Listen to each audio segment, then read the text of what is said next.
Camagu manyange, camagu mabandla, camagu kaloku zihlwele.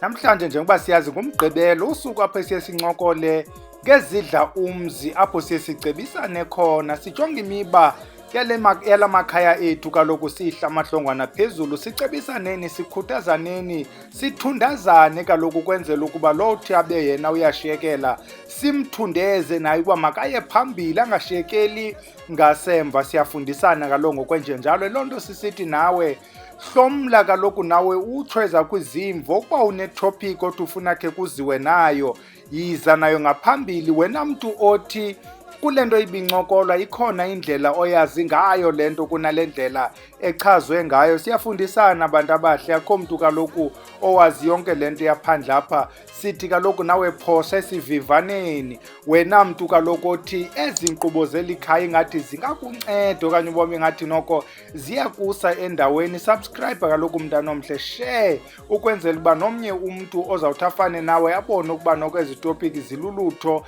naye abe uyafumana. Like kaloku and hit that notification ukwenzela uba siqhube sonke kulo elikhaya lenkcubeko yesintu, elikhaya lamachiza. Kaloku nje basitshilo ukuba iSaturday asiphathi mayeza, Saturday siphatha loo topic. Nangalo olu suku lwanamhlanje siphethe itopic ethi ingqumbo yezihlwele, ukuqumba kwabantu abadala. Yintoni kaloku ebaqumbisayo aba bantu badala? Yintoni enza bakhale? Ininzi kaloku le nto ibakhalisa. Isithi masiwagawuleni siwarhuqe kuba kaloku olu suku lwanamhlanje sifuna uba le nto ibe yinto ende. Sifuna uqala kaloku xa sitha ngele ngqumbo ezihlwele sithethe izinto zawuzazi mntanomhle apha phakathi kwala makhaya ethu. Mhlawumbi enye into yenzeka apha ebumelwaneni, enye into wakhe wayibona kwenye indawo apho ubona umzi ukuba uyaphela abantu belikhaya namba besithi bayahamba abantwana emva kokuba kubhubha abazali. Ngenye ixesha nabazali basaphila, bathi abantwana sheke kaloku umagogo nexhego lakhe, basheke abantwana botshona kwiidorobhu ezinkulu bangaze babuye. Ngenye ixesha yile nto xa kubhubha abazali abantwana bathi lishiyeke ikhaya. Izindonga ngokwasezilalini okanye apha ezilokishini icaba ikhaya eli makude kudityanwe lithengiswe eli khaya, umntu afumane yakhe i-10 cent nomnye afumane yakhe. Asisenamdla wohlala kweli khaya, silwa sodwa singabantwana beli khaya. Omnye xa ijongile athi ingathi babethwa ngomzi owawulapha wayaphi, kanti kuqumbe izihlwele. Uba uyayilandela ke le nto, xawuthi ngoko abantwana balapha bethe uzawuba kholona kaloku mnye phakathi kwabo oyawuthi ahoye into zakokwabo, nto leyo phinde kwayena imbizela ubutshaba kaloku uba abanye aba bazawuthi yambona ubani nguye osilayo, nguye oxhelayo, unenyoka. Akho nto itheni ke mntanomhle xa uthwele ube uthwele iingxaki zakokwenu, uthwele abantu bekhaya. Thwala mntanomhle, uyawuvuzwa ngenye imini. Kodwa esi sakho isithwalo asizukhawuleza ukuphathela imali, kodwa siyasikhuthaza eso sithwalo xa uzawuthwala izihlwele zakowenu. Uyakwazi omnye umntu ebeyindoda enemali okanye loo mama wayingumama onemali, eneento zakhe, eneevenkile zakhe, ii-boutique shops ezibiza ngamagama, isalon, iyinto entle nezinto, eneemoto zakhe. Xa kuhamba ixesha sibone izinto naze ziyaphela izinto kwela khaya latata, ezaa bhasi zakhe ziyawa, ziyabiwa, ziyakhandwa, akho nto ilungayo kwela khaya. Kanti yile ngqumbo yezi zihlwele, bathi sikunikile izinto wena awusikhumbuli, utya wedwa wena. Sikunikile ukuba nawe utye kodwa thina asityi nto. Bantu abahle, kubalulekile kaloku ukuba naxa unento eyiphiweyo ngabantu bekhaya uze nawe ubulele ubaphe nabo, kaloku bakuphele ukuba uzubaphe. Sikhe sathetha kapha phakathi kwale ndawo ngeentlanga zemali apho sithi wena mntu othi ndiyazama kodwa kukhona apho kumakhona izinto, ewe ndiyaphangela kodwa imali andiyibona phi iyakhona, ndiyabuzama ubuxhofxhofana bam kodwa buhambeli ndawo. Sithi iintlanga zemali kaloku yenye yezinto ezizawuthi zikuthathe zikubeke endaweni, kuba ezi ntlanga zemali sizisebenza ngezihlwele. Abantu asebezifumene iintlanga bayayazi ukuba xa uqalwa ngoba ukhutshwa amabhadi, ukhutshwa izimnyama ezichitho, ukhutshwe yonke nje into ehanjiswa nawe engekho rayithi, ukhutshwe loo madliso ezo ntlanga ukwenzela ukubana kumke ezi ntlanga zikutrekayo zabantu abamdaka, kushiyeke ezi ntlanga zemali. Siyayicenga ke le nto le mali, siyicinga kubantu abadala. Xa uthatha kamayeza lapha ekhaya asiyishiyi into ukuthi abantu bekhaya sukubalibala, kuba kaloku amayeza asebenza ngokuba abantu abadala bawanike amandla. Siyagqitha ke kule nto ezintlanga zemali, sithetha ngalo mntu othi ebenezinto ebeziphiwe ngabantu bekhaya kodwa yena angabakhumbuli abantu bekhaya. Bayaphuca ke mntanomhle, bakushiye ungulampha, uchutywe walahlwa, kuba kaloku wena unguzityele. Uyakwazi uthi uyilo graduate with your advanced qualification, a sought after qualification. Hlazi into abantu abadala uthi uyi-chartered accountant kodwa ufumanise uba ngoku wena sowusenza ii-piece jobs, uthi uyi-advanced engineer wena unemployed wenza ii-piece job. I know of doctors, ufumanise uba this doctor akaqesheki, loo doctor uphila ngee-locums, banebizwa ngudoktar banibani xa esiya kwii-sessions athi khawundibambele apha esejari okanye khawundiyele kwezaa sessions zam kwesa sibhedlele. Athi ngoku secenga yena ukubana zenithi xa kuvuleleke elinye ithuba kwesi sibhedlele for sessions nindibize, kodwa ufumanise uba akho nto ilungayo. Uyakwazi mntanomhle uthi ungumama ozizamelayo, ungutata ozizamelayo, nilikhaya elizamelayo, umama lapha notata lapha bazama unqwanqwada abantwana baphuthuluke phakathi kweminwe. Xa uthi abaqaphela abantwana bakho baziinjubaqa, drug addicts, bazi-alcoholics, bayaqhekeza, aba bantwana bengena bephuma ezitrongweni, bathi abammelwane xa beyijongile bathi yeyi, abantwana abamfuzanga utata, abamfuzanga umama wabo. Zizihlwele mntanomhle, ngenye ixesha siyakubetha. Asithi ke abantu abathakathayo abangeneleli, kodwa izihlwele mntanomhle siye sithi thina xa sicebisa rather uthakathwe yinkuntsela yegqwirha kunokubana ube nengxaki nabantu bekhaya, kuba kaloku into yenkuntsela yegqwirha zikhona iimpinda ziyakhawuleza zibuyela izinto emntwini, kodwa ukucenga izihlwele eziza kuva kade. Uthi xa uphendula lena into yazo kuvumbuluka komnye, ufumanise uba ngoku le nto lena seyikwenza igeza. Akhale ke ngokumntanomntu ukubana aba bantu badala bakhala kangaka bafuna izinto basishiye bengasifundisanga nto. Sizawuqala kweliphi icala? Umvomnye kweyakhe ikone khale sithi njengoba befuna izinto nje nabo babengenzeli mntu nto. Atomnye bafuna ntoni kum kodwa zange bandishiye nanto.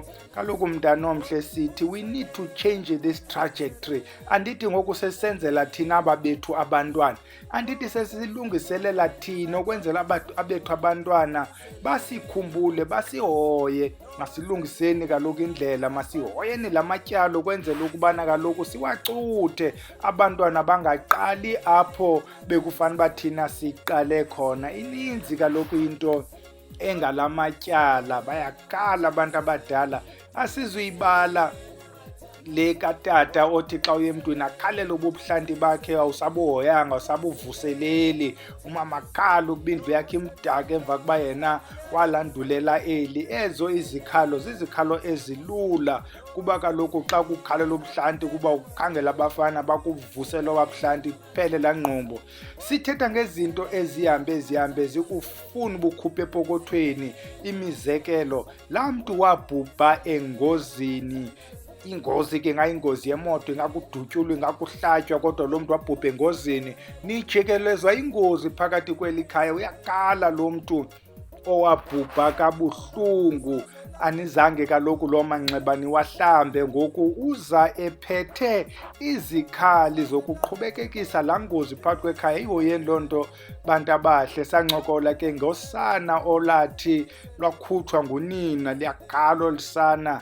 Aluzange olu sana luthathelwe ingqalelo yabusana, zange luhlanjwe olu sana, zange luthiywe igama olu sana, zange lunikwe into zodlalo olu sana. Liyabuya ke ngoku usana, lubuya seyingathi ngoku sisilwane, unento ekuncancayo ebusuku, unala masana vekhala nasebusuku ngathi kho into ezikhala endlebeni, uyasindwa. Kho le nto ingathi yakusinda esifubeni ubaleke kuze kovusa ilanga.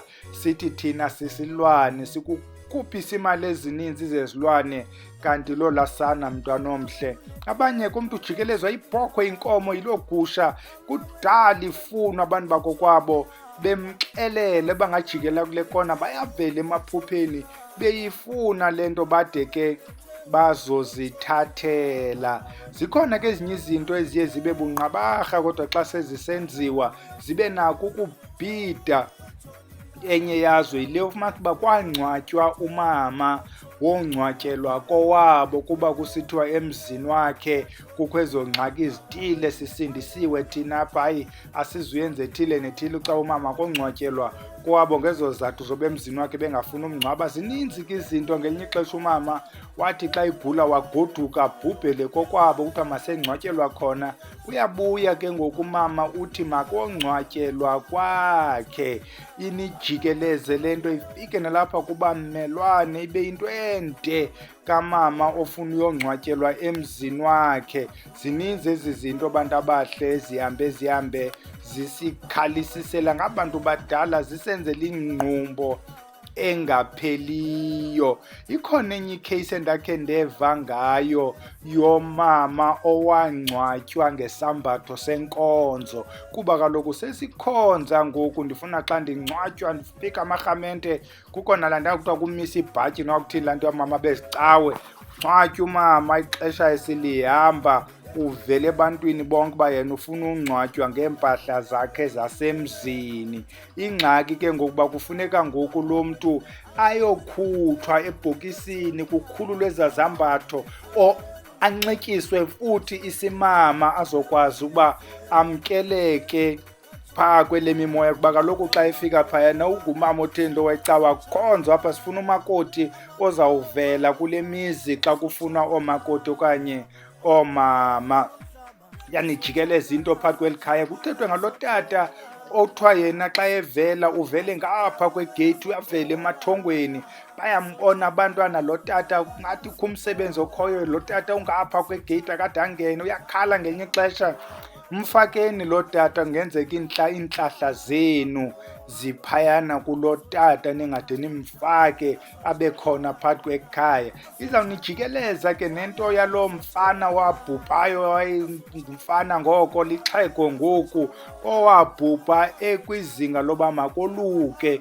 Ngoku nje bebuya ufuna uba nimoluse. Ngxaki ke lena ke special apha ezilokishini, ide inyamezeleke kwezinye iindawo apho bayenza khona. I've seen a lot of it around Ingcobo, kuthiwa kuyokoluswa loo tata.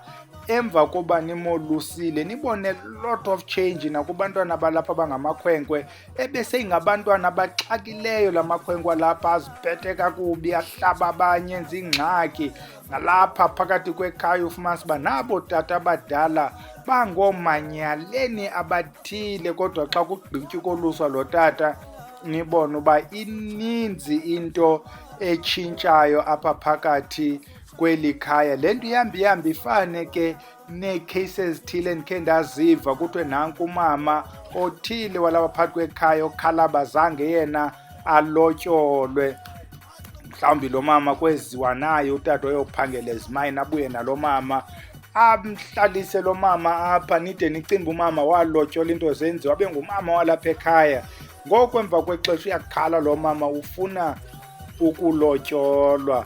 iyafuna uba niyenze ke bantu abahle ukuba loo nto ithe kwacaba yenye yeengxaki ezikhoyo apha phakathi kwekhaya. Zininzi ke ezi zinto, njengaloo mntu uzawuthi ufuna uchithelwa intsimbi, anijikeleze umntu ufuna uchithelwa intsimbi.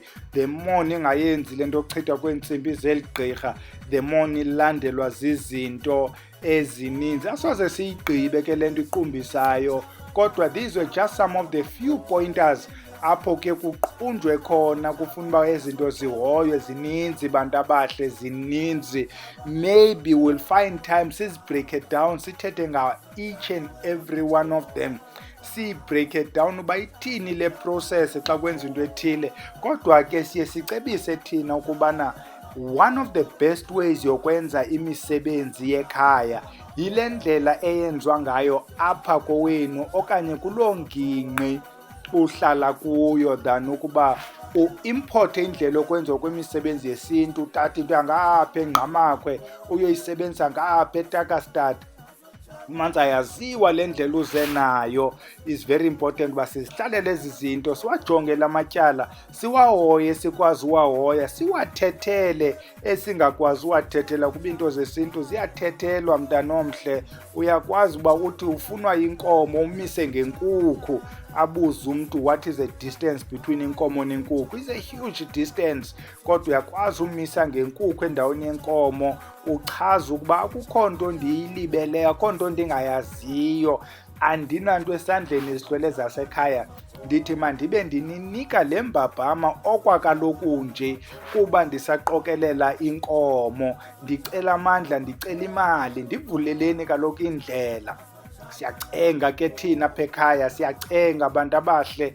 Cenga le nto singenayo simisa ngale sinayo. Yile nto xa sesicenga imali sibaleka nezi zithwalo kuthiwa nazi iintlanga zemali. Cenga izihlwele zakowenu, iza kade ke imali yezihlwele. Siyabaxelela abantu abathatha iintlanga zemali ukuba awuzuvuka unemali, siyayicenga le mali. Siyicenga kubantu abahamba ngokucothayo, siyicenga kwizihlwele ngelinye ixesha ezisaqumbileyo, kodwa ziyaphendula nangona ziphendula kade nje bantu abahle. So into esiyitshoyo ke njengoba sivala sithi masiwalandeleni kaloku amatyala ethu ukwenzela ukuba sivuze ukuba asinayo enye indawo yokubalekela.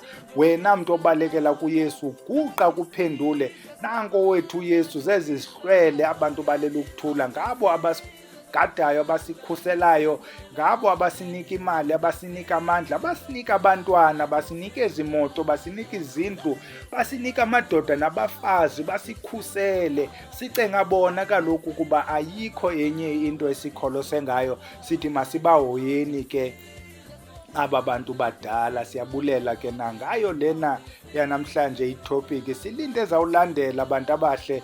Wena mntu unomdla wesikolo samayeza, xa sivala le nto sisavulile isikolo samayeza up until i-month end kaJulayi. Sivale isikolo, siphendule wonke umntu othe wabhalisa onomdla wokuzofunda ngamayeza. Wena mntu ke othi unomdla, bhalisa, because xa iform ivalile ke mntanomhle, izayovulwa kulo nyaka uzayo. Sithi makube chosi kaloku ezo zihlwele, singakhange sibe sitsala into ende engekho sidingo soba sitsale.